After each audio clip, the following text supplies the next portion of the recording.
LinkedIn. This is how I would love to use LinkedIn search. For example, for some reason, let's say I'm looking at product managers working at Meta, working on GenAI stuff.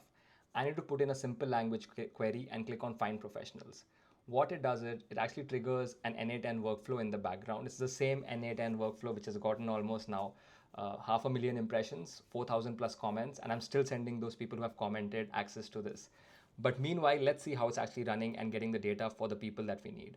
The goal is to get the email IDs of these people, a personalized email right in my inbox. And what this Lovable has done for me is basically made it so easy that I don't need to look at n8n at all.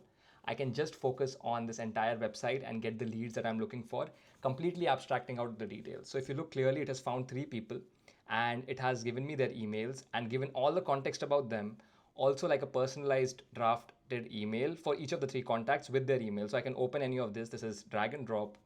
I can get in touch with them and know what they have been doing, when did they join the company. In fact, directly link to their LinkedIn profile as well. And now if I go into my drafts, I actually see the ready email to be sent. Just one touch and you are there for your next job, next lead, whatever you want. Hope you enjoyed this and I'll see you for more.